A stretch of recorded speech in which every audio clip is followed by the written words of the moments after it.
We defined psychosis earlier as a group of 3 different types of symptom. I hope you can remember there were hallucinations, delusions, and thought disorders. And I want to talk a little more about those symptoms, which are the symptoms of psychotic illnesses like schizophrenia, like some episodes of bipolar affective disorder, like drug-induced psychosis, and a few others. Let's talk about those symptoms in turn. So, hallucinations. They can be in any sense, as I've said. The most common are auditory, that's hearing voices. But we need to be aware of the difference between psychosis and normal changes in consciousness. For example, many people, when they're just going to sleep or just waking up, will hear someone call their name. Or they will hear someone ring the doorbell, but it's the doorbell sound from the house they used to live in, not the doorbell now. These are what we call hypnodromal or hypnagogic hallucinations. They are hallucinations, but they're not psychotic. They're just normal shifts in consciousness. It's part of the process of waking up or of going to sleep. True hallucinations are not voices in your head. That's a myth. If you are hallucinating, you experience the voice as if it's coming from outside your head, as if it's coming through your ears, just as you're listening to my voice now. It's the most common symptom in schizophrenia, and voices can be either single or multiple. Sometimes they can talk to you, sometimes they can talk amongst themselves about you. They might talk about others. Sometimes the voices will be derogatory and slag you off. Other times they might say nice things. They tend to come more commonly when people are under stress, and that's why people with voices that are distressing often avoid company, so they become isolative. Some people won't even go to the shops unless they really have to, because the voices will start telling them things about the people in the shop, the guy behind the counter, or the lady who's buying that bottle of wine, or whatever it might be. So it's worth bearing in mind that there are different types of voices, and there are different types of voice hearers. Those who hear internal voices generally aren't what we call psychotic. They might still have difficult experiences, but we'll deal with those in a different way. When people hear voices, they sometimes feel that they have to abide by them, they have to obey them. But don't get too carried away with this idea of obeying what we call command hallucinations. You see, people still understand the difference between right and wrong. If, for example, I heard a voice that told me to go and kill a child, there's no way I would do it. I might get very upset, either that the voice is saying so, or that I couldn't do the thing that the voice was telling me to do, but there's no way I'd go and kill a child just because I heard a voice telling me to, any more than I'd kill a child just because I heard you telling me to. So it's worth bearing in mind that the responses to voices vary too. If, for example, the voice told me I needed to go home, well, I might do that. But if it told me to do something that was fundamentally wrong, in my opinion, then I wouldn't do it, because I still have my sense of right and wrong, and so do the majority of voice hearers that you'll come across. It's quite rare to find a voice hearer who will actually attack someone just because the voice said so, unless there's something else going on. So, for example, they might have a delusional belief that that person is going to harm them. Then they might do it, because in their eyes that's self-defense. Remember that although they're wrong, being wrong feels exactly the same as being right. if you really were about to be attacked by someone, you would feel justified in attacking them first, or you might well. If you were wrong, but really believed you were about to be attacked, it will feel just the same. You will feel just as justified, and you still might do it. But you wouldn't do it because of a voice, you would do it because of a belief.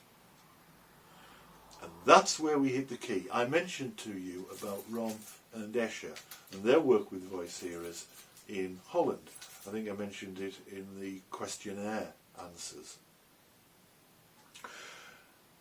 What happened with Rom and Escher was that Marius Rom was a professor of psychiatry, and he had a patient called Patsy Hagen. And one day he was talking to Patsy Hagen in his clinic, and he said something along the lines of, "But you know the voices aren't real, don't you?" And Patsy said, "Professor Rom, did I see you in church the other day?" And he said, yes, you did." She said, "Right.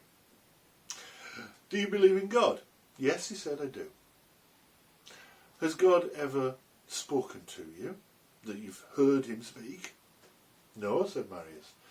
"Has God ever done anything in your life that you could say with certainty was because of God?" "No," he said. "No, not at all." So you're telling me that you believe in something that you haven't heard and that you can't show has had any impact on your life, and yet you are asking me to believe that the voices I hear and that tell me things that turn out to be correct aren't real. Now, to be honest, most people working in mental health care at some point will have a similar conversation to that. And when I was a student, we were taught to dismiss it, to pretend it's not true. Marius Rom was bigger than that. He went home and he thought about it. He told his partner, Sondra Escher, about the conversation. Now, Sondra happened to be a television journalist, and she worked on a panel show in Holland, and having contacted Patsy Hagen to see if she would be prepared to do a show about voices, she and Professor Rom and a few other guests went on this panel show and talked about voice hearing. But attached to it there was a telephone survey where people were asked to call in and to answer a few questions. And the questions were very straightforward. It was, do you hear voices?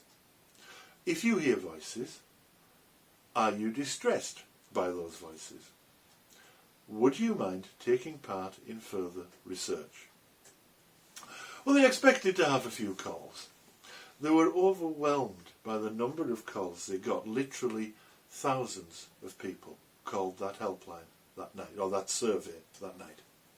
They had to keep the phones open much longer than anticipated. But by the end of it, they found that the majority of people who called in to say that they heard voices didn't have a problem. And that led them to wonder why not. So the people who said that they were prepared to take part in further research were called back. And this time they were asked about their experience of the voices and what they thought of the voices. And it turns out that there are two prime differences between those who are distressed and those who aren't. First of all, the people who are not distressed by their voices do not believe that the voices are really coming from outside of themselves. They believe that although they hear the voice through their ears as if it's coming from outside, that's just about electrical impulses in their nerves.